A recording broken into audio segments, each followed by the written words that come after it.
MES College, Marambally, e-learning. Good morning to all. Myself, Arifa PA, Assistant Professor, Department of Computer Applications, MES College, Marambally. Today, I am dealing with the topic deadlocks, which is the part of third semester BSc Physics with Computer Applications, Model 2 of MG University. Now, we can move on to the topic introduction. In a computer system, we have a finite number of resources to be distributed among a number of competing processes.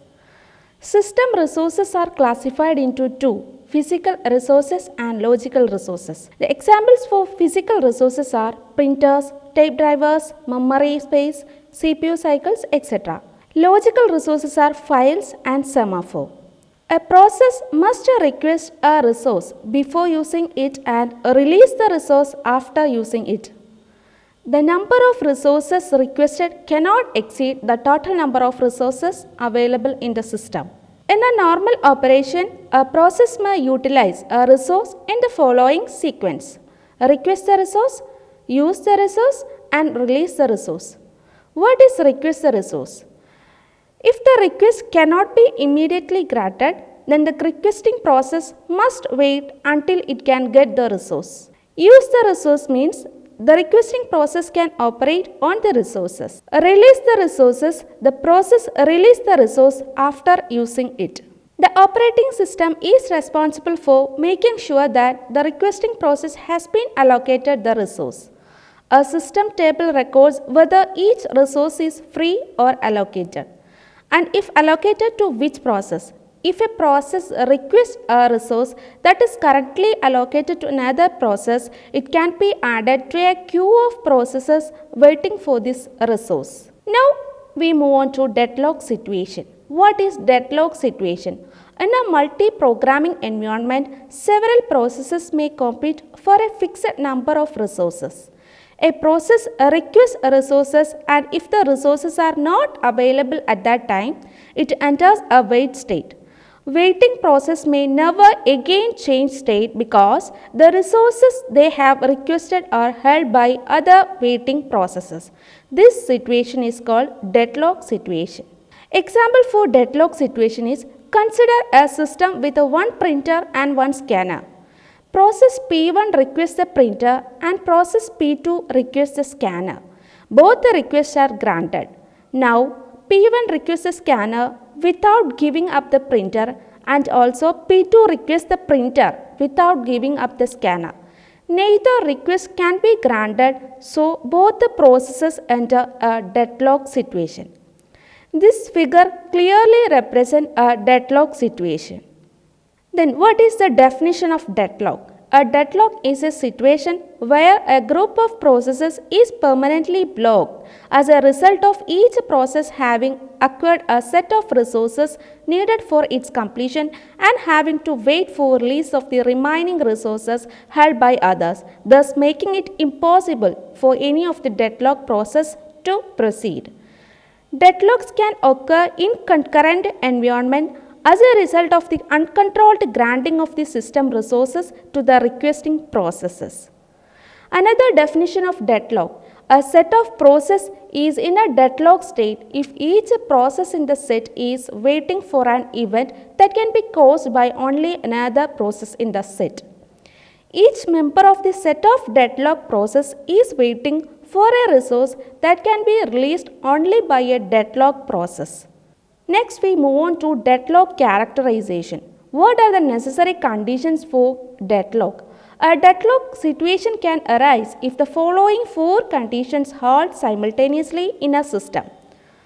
That is mutual exclusion, hold and wait, no preemption, and circular wait. First one, mutual exclusion.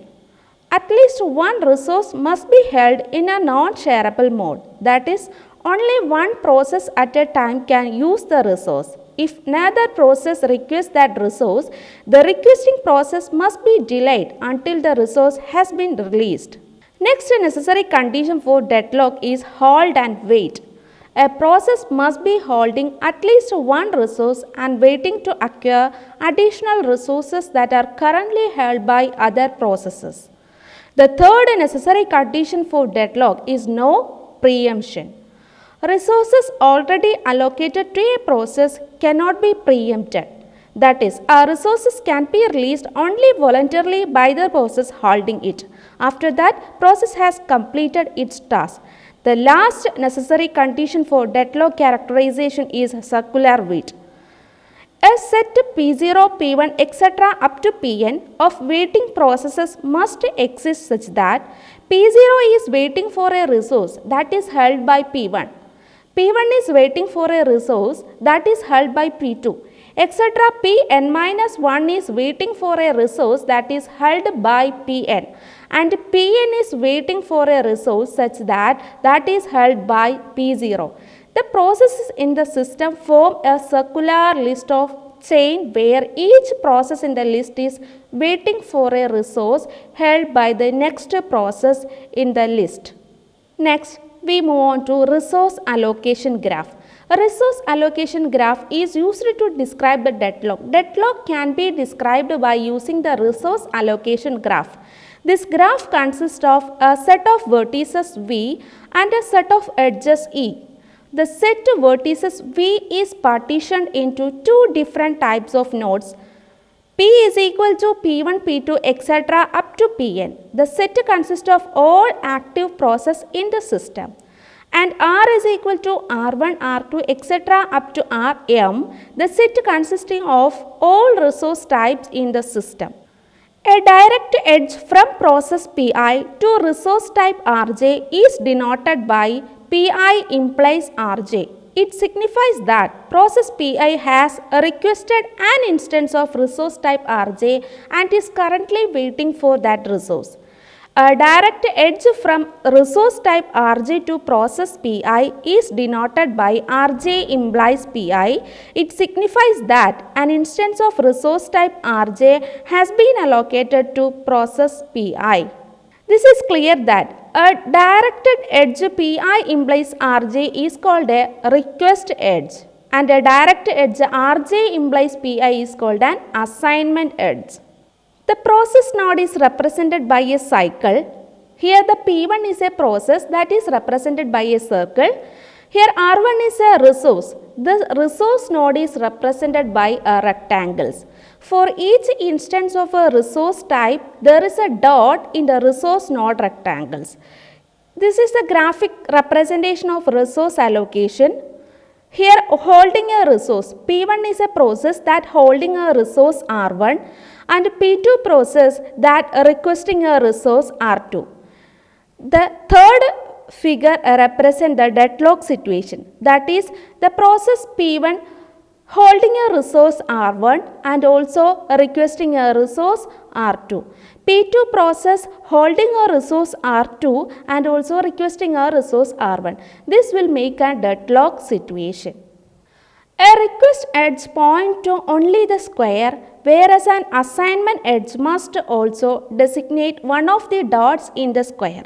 When a process Pi requests an instance of resource type Rj, a request edge is inserted in the resource allocation graph. Here a request edge from process P1 to resource R1. When this request is fulfilled, the request edge is instantaneously transformed to an assignment edge. Here R1 is a resource that is assigned to the process P1. When a process no longer needs access to the resource, it releases the resource, and as a result the assignment edge is deleted. Here there is no assignment edge in the figure, that is deleted because it is releases the resource. The process P1 releases the resource after using it. The resource allocation graph depicts the following.